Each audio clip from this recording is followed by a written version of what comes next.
Welcome to The Next Interview Show. Every week, Dolan sits down with industry game changers, visionary founders, and powerhouse executives to uncover the raw truth behind what it really takes to lead. On this week's show... But earlier on in my career, I was fearful of what other people would perceive as a failure. I didn't want to fail in public. And I think that is what a lot of entrepreneurs are afraid of. It's failing in public. It's raising that money and losing that money, or starting a business that you're all in on and it just doesn't pan out, or starting a business that's been successful for a decade and the industry changes and you no longer have that. I think that's part of it too. And when I was earlier on in my career, I had a lot of different motivations, whether it was not failing in front of people that I knew close to me, or it was to prove people wrong. Both ego driven and both, I've moved on from, but those are realities when you start a business in your early 20s. This episode is sponsored by The Power of You, a weekly leadership deep dive brought to you by Blaine Bartlett and me. For information on how to subscribe and gain access to our library of content, visit thenextinterview.com or click the link in the show notes. Now let's get to the next interview. Well, welcome everybody to the Next Interview Show podcast. As the announcer mentioned, coming through the door on the way into the podcast today, I'm Dolan White. I am the host of the podcast. And I'm really looking forward to a great conversation today. Today on the call, it shows my age, on the interview with me is Brian Burke. And Brian is CEO and founder of a company called Food First Travel. And I'm really interested in that and kind of the corollaries with leaderships and lessons that you learned, Brian. But before we start and get going, I always start with just a moment of gratitude, which is there's 1,000 other things you could be doing right now. And instead, you're going to spend the next half hour or so with me and those that are listening to the podcast. And so I just want to tell you, thank you for taking time to be here today and hanging out, just having a talk. Absolutely. Thank you for inviting me. And I've been looking forward to this. Cool. It'll be fun. Well, for those who have not met you, let's just take the first couple of minutes and just introduce yourself, kind of a little bit about your journey. You've got a really interesting journey kind of to what brought you here today. And let's share a little bit about that, and then we'll get into a conversation. Absolutely. So like most entrepreneurs, I did not have a very linear journey. I grew up on Long Island in New York. I went to school at Seton Hall University, where I met my soon-to-be wife, which I'm sure we're going to dive into quite a bit here tonight. I worked for the men's basketball team at Seton Hall, got my taste as a sport management major, thought I wanted to be a coach, then I thought I wanted to be an agent, and then my senior year or my junior year, my coach was fired and I started to work with a new staff and quickly realized that I did not want to pursue that. So what was I going to do now? I had met my wife 5 days after my coach had been fired. So she did not know the crazy times and the turmoil that we had under some of those times during with that coach. But at the time when we met, I wanted to be a basketball coach. And I told her, hey, if we're going to date and be together and build a life together pretty quickly. Yeah. I told her, you're going to go through this whole rat race of being the wife of a basketball coach and you bounce all over the place. During that time, then I graduated. She was a year younger than me. And I started down the path of getting my MBA. So I got my master's in business administration with a primary focus in marketing, sport management, and management. And while I was a graduate assistant, I worked for the development arm of our athletic department. And I was doing fundraising for our athletic department. And when I graduated, I had an opportunity to stay on board and continue along that path. But I always had an itch to be my own boss and to start my own thing. And I think that from the way I grew up, my parents had their own business and I grew up kind of around that. And so I did it. I started my first company. It was called Burke EDU, or the first iteration of it was BCB Events, my initials, and I was running fundraising events for universities and quickly pivoted. But I was taking what we learned at the Division I level and bringing it to Division II and Division III schools. That was the model. Right out of the gate, though, my first client was Division I. So immediately had to pivot and started doing a lot of the marketing and communications role in the higher ed space. And that evolved into training, fundraising staffs, advising presidents and athletic directors of universities. And that kind of evolved in a couple of different iterations over the years. And then we had an opportunity to invest in a company called Thusio, which again had several different iterations, but it began as a private dinner series for corporate entertainment surrounding fireside chats with professional athletes. We did that for a little bit, started as a member, became an investor in that company, was an advisor for about 2 years as well, again, from that marketing and communication standpoint.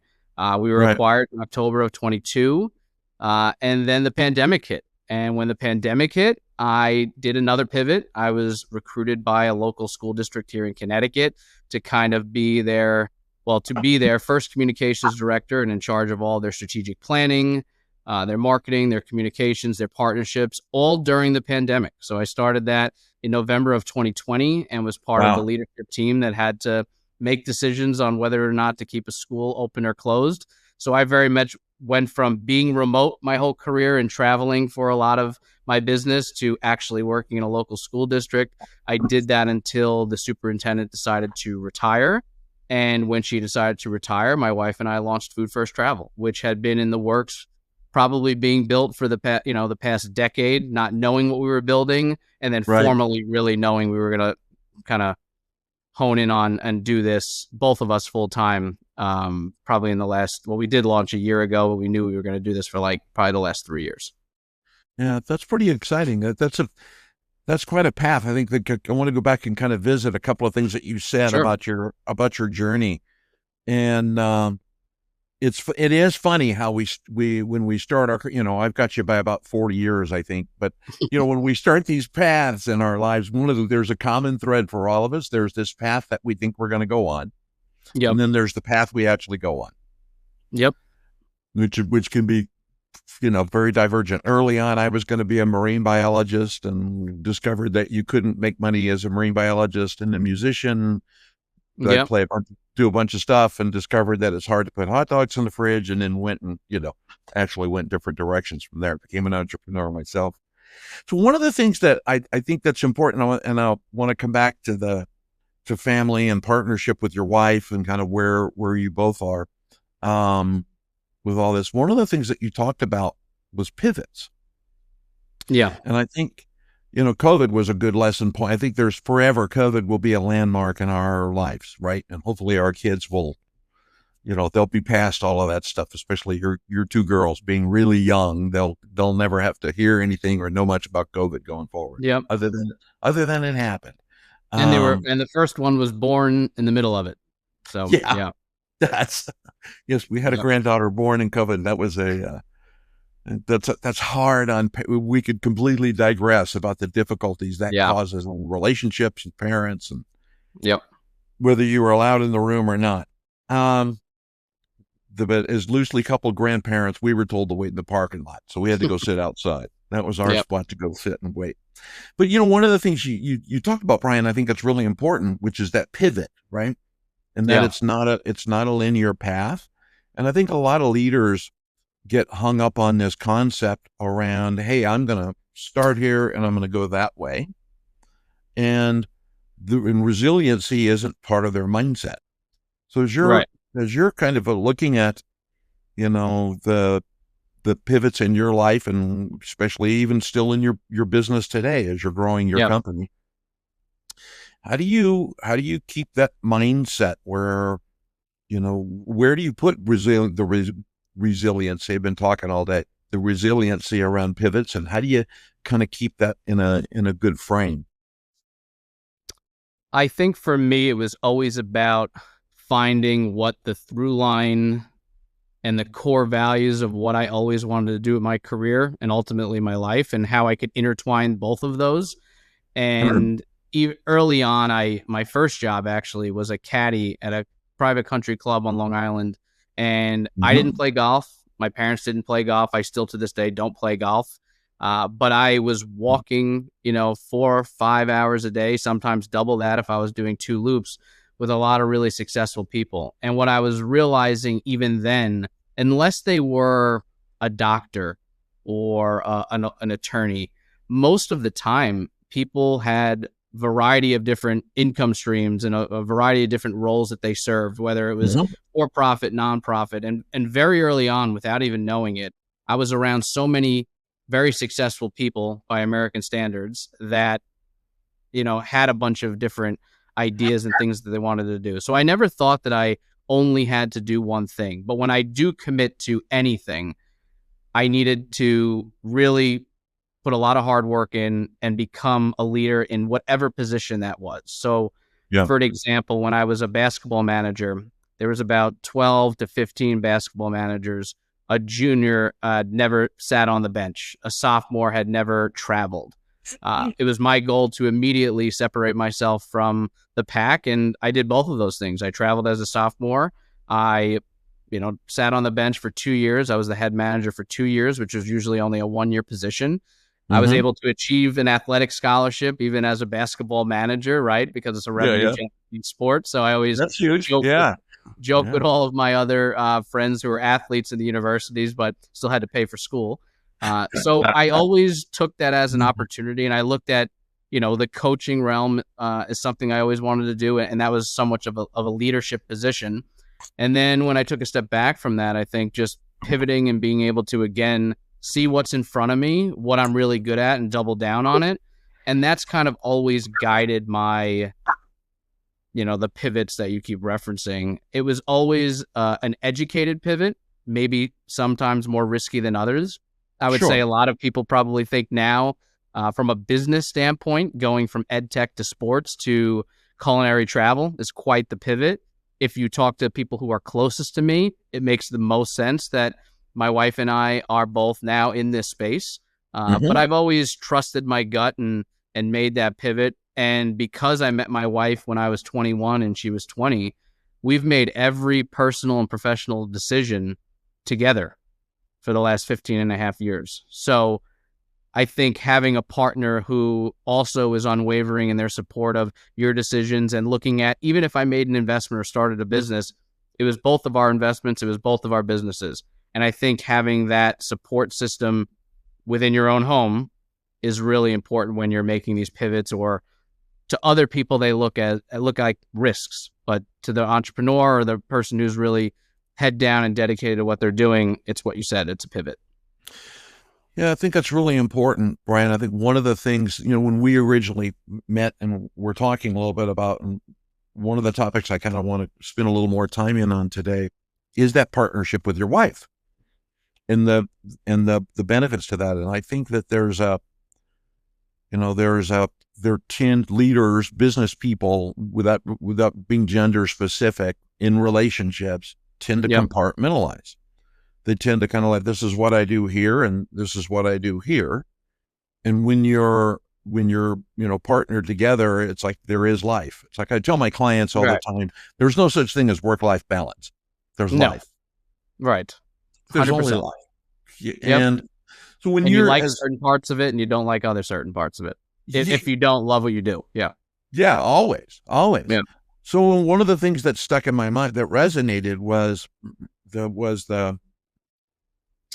we share a co-mentor out there, and we hear him and talk about, for the sake of what, and passion, and the things that we do. And, that's one of the most important components of every day, is serving that passion. So when you were, when you and your wife, we didn't talk about your wife's background kind of coming into it. Yeah. In fact, she was and still is a year younger than you probably. But kind of through that, how was a little bit about her background, but kind of bringing that partnership together to kind of say, hey, you know what, this is something let's go do this together and do this as a couple and bring that power to it and go succeed with it. And then we'll get into a couple other things. Sure. So Angela graduated doctorate school as a PT, pediatric and neonatal physical therapist is what she is at the top Connecticut Children's Hospital in the state. We lived in New Jersey. She worked at the top one there as well. But again, very much a caretaker, which is very beneficial to our business now. I always say that I bring people into the business and you stay because of Angela, which is a very good dynamic to have. Yeah. But yeah, it was something that, she worked really, really hard through school, and that's 7 years long when you include undergraduate and graduate school. And, she thought that she would want to do that for a period of time. She also was a faculty member at Seton Hall, Quinnipiac, University of Hartford. So she's always had some of that teaching element of what as well. And I think that the commonalities between the two of us is we always like to be lifelong learners. Maybe we're not lifelong, maybe not the same topics. I go pretty deep in other topics that she goes, vice versa. Sure. But the one thing that we always had in common, and it really was our families always had a lot of these traditions that were built around food and those experiences. And Angela's father passed away 4 months before we were about to be married. And he was one of my best friends, spoke to him every day. And we quickly became kind of I hate to use these words, but the heads of the family and people who would host the holidays and people that, really wanted to keep the traditions that were so important to me growing up or her father growing up. And we were the ones to kind of keep those alive. And again, that common through line was always food and always heritage and always tradition. So when we started traveling, that's how we wanted to see the world. We wanted to see the world through the food and wine lens. And we found that there was a lot of things that I was really good at with multiple businesses and multiple investments.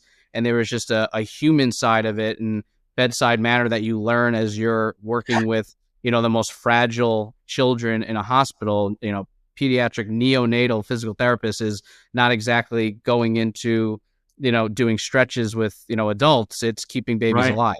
And then ultimately when you have your own children, right, that you start to see the babies a little bit differently. It's hard to kind of separate it. And it was just a good transition for us to do something. And fortunate, we're blessed to be able to do something together that we both love. And, we still love, ed tech and sports and physical therapy. But this was the thing that brought us together whether it's every Sunday around our dinner table or Christmas Eve, when we host a Feast of the Seven Fishes. It was always the through line. And to now be able to actually do that for a living, I mean, it feels like business a lot of the days, but some days it actually is like, wow, this is what we get to now do. Yeah, I think that's exciting. That's very cool to have that kind of relationship and that power in your business dynamic. And I'm sure there's, there are bound to be moments in any relationship. I'm, coming up on 4 years in mine. I keep testing every Saturday. I test my key in the front door, make sure I can still get back in. And so far, knock on wood, I'm okay. But if there is that power in that relationship, and I believe that, we need those people in our lives as our partners. And then I appreciate the additional dynamic of, bringing Angela into, with you both working as a partner and bringing both of your superpowers into the business, which I think is interesting, Brian, because it gives you that ability to kind of, as you were saying that, what I kind of thought about was the fact that it gives you that chance to double down. 100%. A lot of businesses, a lot of leaders that compartmentalize that I'm doing this is one thing, this is another thing, really without sharing that aspect of who they are. There's a lot of loss of power in that process. Yeah.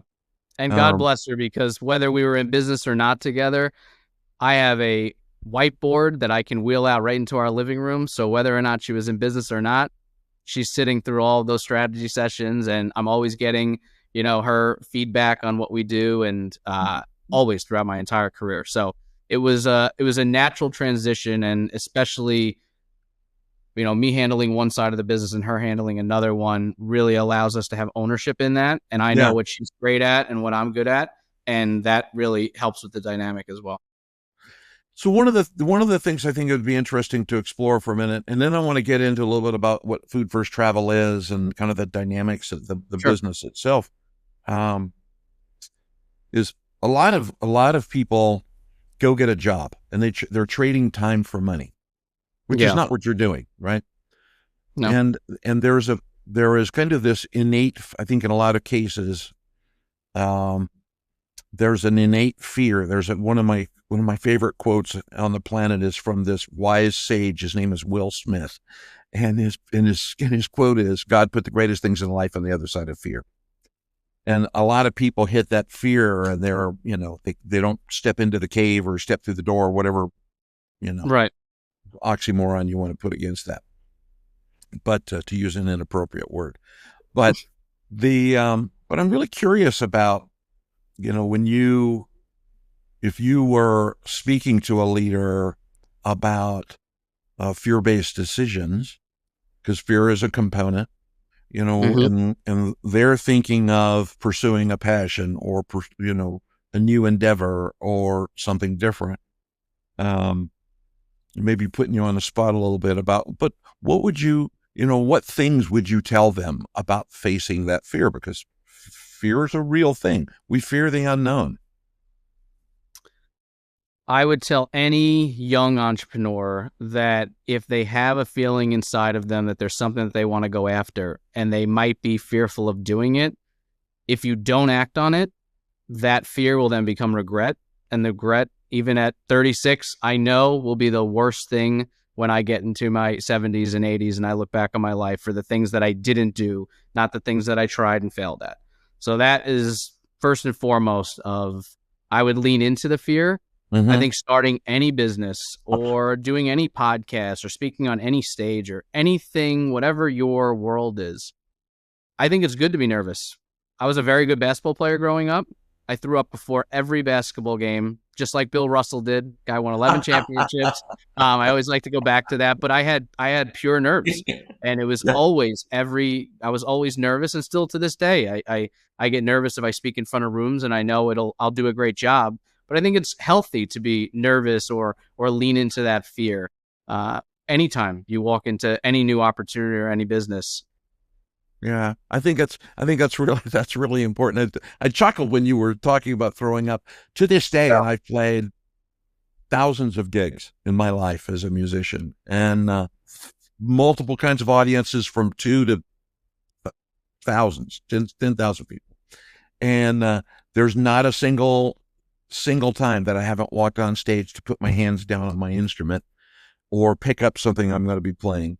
And I'm nervous until my hands hit the keyboard. Once my hands hit the keyboard, I'm in my element and I can go. But until that moment in time, oh my God, it's the butterflies no, I'm not going to eat. I'll eat after. Cause if I eat before, I'm going to throw up. So, yeah. And I think that just means you care. I think that is the sign of whether you're all in on something or you really care about something. Cause one of the things that when you were asking the question, I first started thinking about was and listen, there's Shark Tank's a great thing. It's done great things for small business. But it also has glorified entrepreneurship into this very sexy lifestyle that you're able to do. When you get into it, sometimes it's very lonely starting your own company. It's very lonely at the top. And it's why, being your own boss. I mean, I hear that all the time. I want to be an entrepreneur because I want to be my own boss. All your clients are your bosses. You have 10 bosses if you have 10 clients. So it's this oversimplification, I think, of being a business owner. I mean, my father or my father-in-law both would never use the word entrepreneur. They both had businesses their whole lives, but they wouldn't use that word. And I think that sometimes the younger generation, especially a venture capital-based system, that they don't even have to have a successful track record to get funded. I think that's kind of cannibalized the fear or the nervousness of it because a lot of it's expected, and it's good to try and fail and learn from it. But some of these opportunities, I feel like, start with failure in mind and go, I can just start over eventually. Yeah, it's a really interesting point because it's that duality, right? That duality in starting a business, whether you're going to bootstrap it, Yep. and build your own. I call it building your own economy, or you're going to go seek funding and you're risking other people's money. Yeah. And both are good. Both are good experiences, but it is far more powerful when you're bootstrapped and you're building your own economy. Yeah. And that you face that fear. It's an entirely different feeling, and it can, and yes, it can be lonely. Yeah. It definitely is lonely out there. It's funny you mentioned it too, Brian, because there is that myth around, I want to be my own boss. Hell, I can't think of a single time I've ever been my own boss. No. So even, especially if you're in service of others, you're certainly not that. Yep. So I love those points. If you're listening to the podcast, I would recommend go back and hit the rewind button, whatever platform you're on. Go back and listen to about the last 120 seconds and just listen to what Brian was talking about. We'll break the third wall. Go back and listen to what Brian was talking about from that position and the difference between, the difference of the kind of starting your own businesses. I think it'll help you frame it in. The other thing too is, it is powerful. And I think it's important for people to realize that the word try is critically important. Go try. And Absolutely. And we have an innate fear, I think, sometimes of, well, if I go try and I fail, what are people going to think of me? I think that's when you talk about fear and leading into that. Earlier on in my career, I don't know if I was ever fearful that I wouldn't succeed, but earlier on in my career, I was fearful of what other people would perceive as a failure.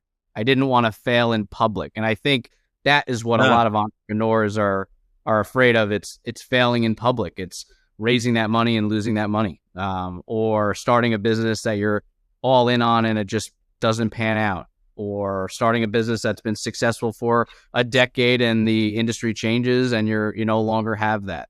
I think that's part of it too. And when I was earlier on in my career, I had a lot of different motivations, whether it was not failing in front of people that I knew close to me, or it was to prove people wrong. Both ego driven and both, I've moved on from, but those are realities when you start a business in your early 20s. Yeah, I would agree. Well, you know what, though? It's funny you mention that, Brian, because I think those are things that haunt people in their lives. It depends upon where that person is in their life and whether they have learned to think that through and actually understand it. One of my favorite people on the planet, blessed to be friends with over several years, was a guy named Bob Proctor. And Bob used to whisper in my ear all the time, it's none of your business what other people think about you. And which is extremely empowering. It's like, yeah, really, I guess, you're kind of right. Doesn't really matter what other people think about me. As long as I'm behaving ethically and living into my core values and doing those kinds of things. If I'm out of alignment, then that's probably a different conversation at that point. Sure. No, I've heard that quote before, and it rings true even today.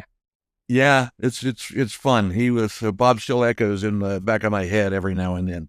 Another day off camera, we'll talk about Bob's stories. I'll tell you Bob's story. Nice. Yeah. So when one of the things that I want to talk a little bit about the evolution of your business, Food First Travel, and one of you touched on something way back at the beginning of the podcast, and we're coming up on 28 minutes. I'm already breaking my promise. We're not going 30 minutes. We're going to break the barrier and go past 30 minutes. So I'm ready to go. Listeners, hang tight. But way back earlier in the podcast, Brian, you mentioned being a caddy, and and golf being a humbling sport. I only play golf if I'm forced. Other than that, I have clubs somewhere, I believe. I don't know. Yeah. No balls, but I got clubs. But as a caddy, watching people interact and the kind of the experience of people being together, one of the questions that I had put together was to come into the podcast was to go back to the list I've never looked at, was shared experiences. And I think there's a lot of power in leaders being together for shared experiences, and not just there's the mastermind format that we can be in. There Sure. are meetings we can attend, but there are those experiences built. There's the opportunity to be together built around an experience. I'll rephrase my question. So I'm really kind of curious about what you see people come away with kind of when they are in that shared experience, and the value of that. Because as a leader in business, I'm sorry to ramble on to finish my thought. It can be lonely, and we have a tendency to say, well, I'm going to go sit in this mastermind, and there's a purpose for a mastermind. Right. But there's also a purpose for experience. Yep. And they satisfy two different parts of the soul, I think. So I'm really curious about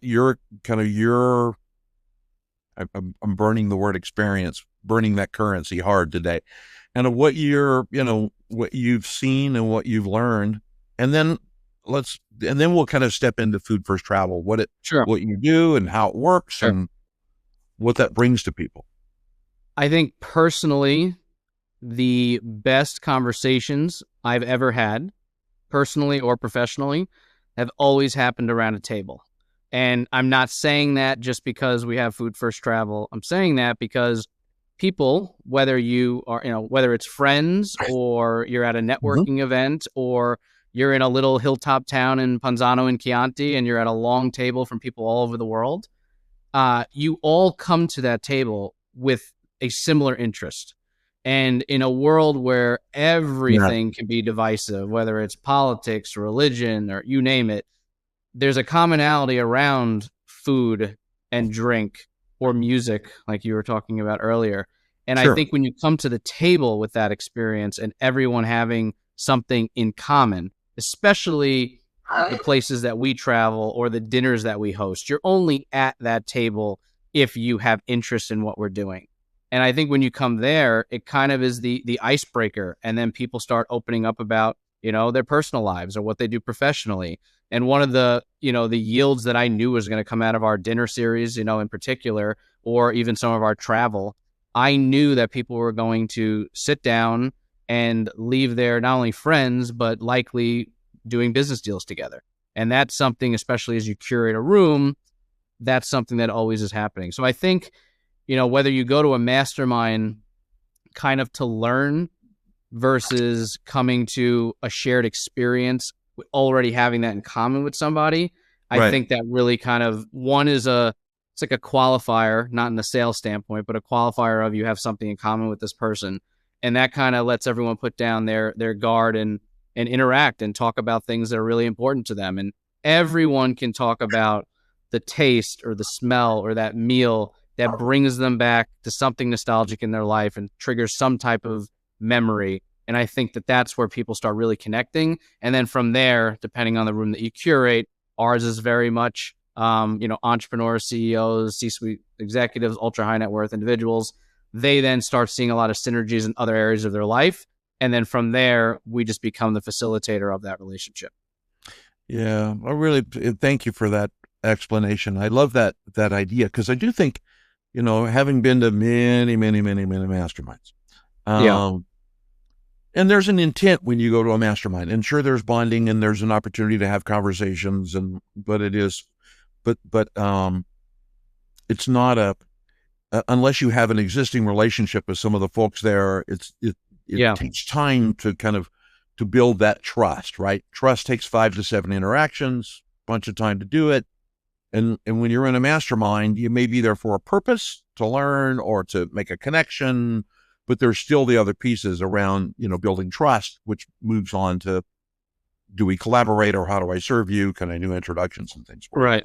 But one of the things I think that's neat about being together around food, and I've seen this over and over, even in just casual, if you go to a restaurant and it's shared tables, it's fun to end up in these cool conversations with people. Yeah, absolutely. Yeah. Just around stuff. And it removes that barrier. 100%. And I think people have that opportunity then to give trust rather than try to seek to earn trust. Because we're already there for a common experience. Right. And sometimes I've found this too, is if you go to a mastermind, you're paying for a takeaway or an outcome or a relationship. You go into it looking Right. for that.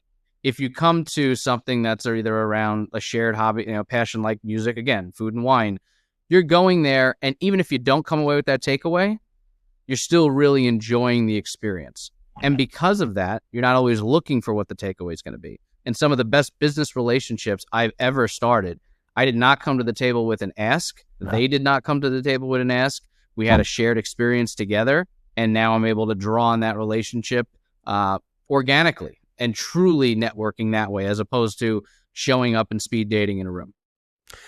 Yeah.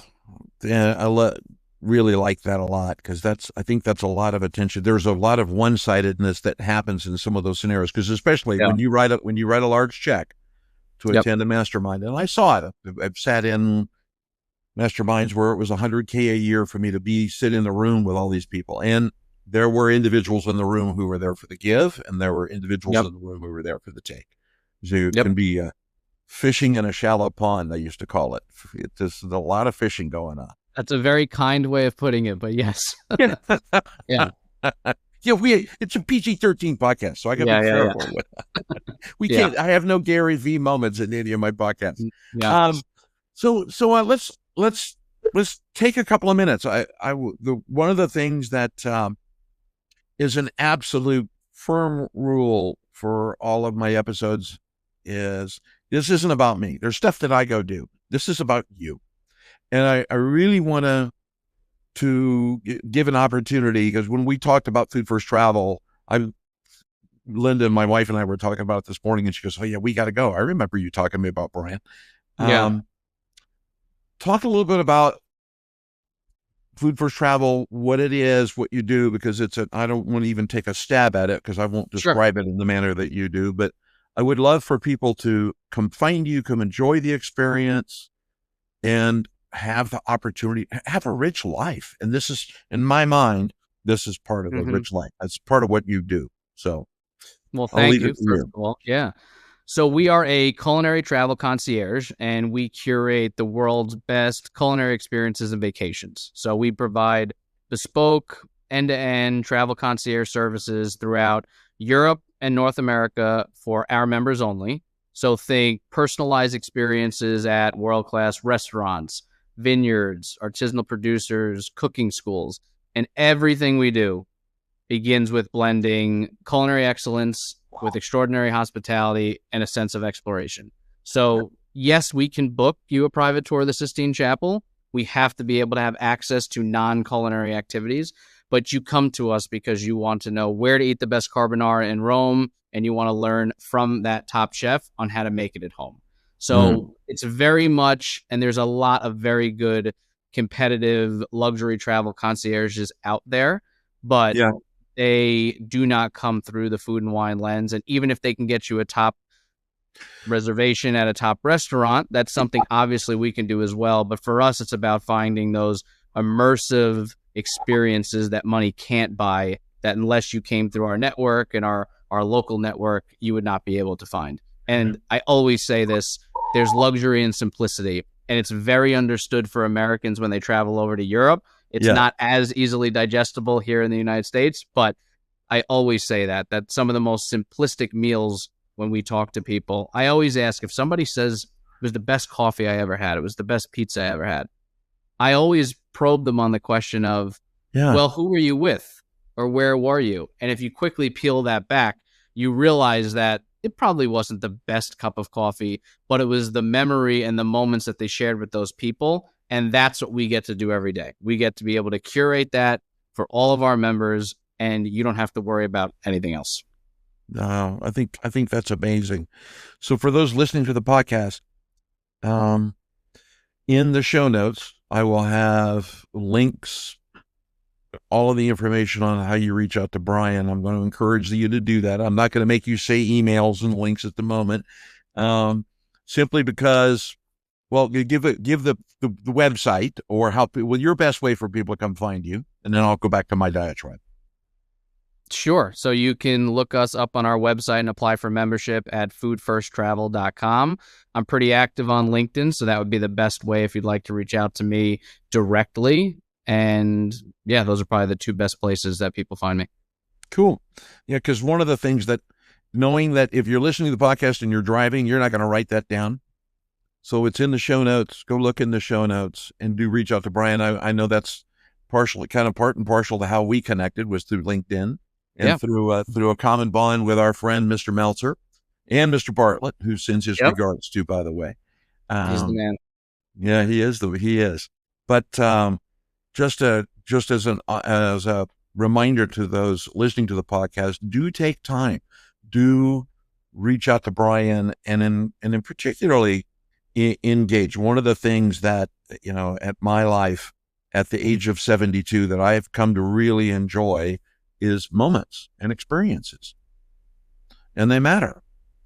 They do. They're critically important, and it creates a bond. I have a personal goal with my wife. We travel 8 weeks a year. And it's what we do. We go more if we can get away from grandkids. That's a different story. It's a different dilemma altogether. High class problem. But I will, as a listener, please do listen. Please do check Brian's site and do reach out to him on LinkedIn. And you can always reach out to me too, if you would like. And my contact information is in all of the podcast notes as well, on all of the 15, 20 podcast platforms that the podcast is on.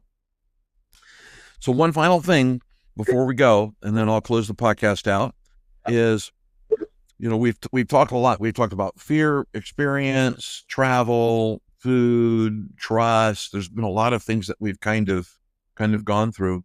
There's one thing in your mind that kind of resonates through the path that we've been in that you'd like to leave the listener with. Let's just take a couple of seconds to do that, and then I'll close the podcast out. Sure. So I think I've been asked this question when I've spoken at my alma mater a few times as a guest speaker. And now, keep in mind, that is to 18 to 22-year-olds, but I think it's applicable to anyone listening to the podcast. Yeah. Is the old saying of, it's not who you know, it's not what you know, it's who you know. That is 100% true. But where that phrase stops, short, is you control who you know. And I did not have a family that was in sports or ed tech or any of the other pivots that we had talked about here today, and certainly not in the culinary and travel space. But I've always been able to network. And I think that's another word that's kind of been overused quite a bit, in the new era of what networking and social selling is. But creating genuine relationships, I think, is something that's super important. And if you go through any business deal and you look for the relationship and how you can actually serve that person first in a real genuine way, not in a gimmicky way where you give something and then you think it's going to come back to you tenfold. Right. Really create a genuine relationship, and a lot of the business takes care of itself. I would always recommend all to young people, definitely, you control who that network is. And some of it's pay to play as you get older, but a lot of times there's a lot of people successful like yourself, Dolan, who you can reach out to and, are in that giving back phase of their life, and they actually do want to pull up that next generation and help them. And I think that that's super important to do, but not a lot of people take advantage of that, and not a lot of people reach out. Yeah. Great tip. I love that add on to the sentence, and you control.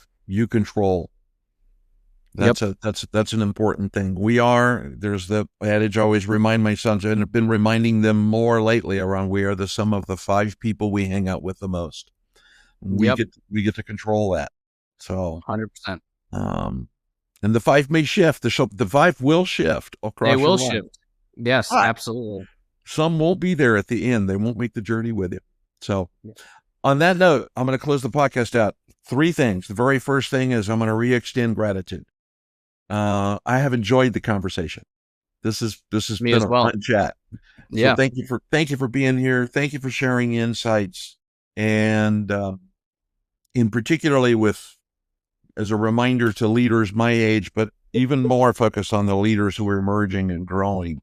to help them face some of the challenges that they're looking at. So thank you for doing that, being willing to share. Grateful. Thank you. Yeah. On the second note, please, if you've listened to the podcast today, give it a no, like, share, or follow. 2 reasons, or leave a comment. Comments are great. But the reason has nothing to do with developing a vanity number. Heck, on 15 or 20 different platforms, I can't tell you how many listeners there are or are not. But I can tell you that it helps the podcast become more visible. And it serves the intention by being more visible. The final mission, my mission is to empower 1 million leaders. That's my passion in life. And through empowering leaders, it's incumbent on you as a listener, share the podcast with another leader who may be having challenges, who may be facing fear, thinking about a new adventure, wondering why their path isn't linear and what a pivot really feels like, and thinking to themselves, can I actually go start a successful business and do it with my partner? Because it can be done. Thank you, Brian, for proving that. So on that note, we'll close the podcast episode out. I'm Dolan. I'm the host. This has been the Next Interview Show podcast. Thanks for being with us today. Thanks for tuning in to the Next Interview Show. If today's conversation gave you something to think about or something to act on, follow the show. And share this episode with a leader you know who's ready to step up, because empowered leadership isn't a solo sport.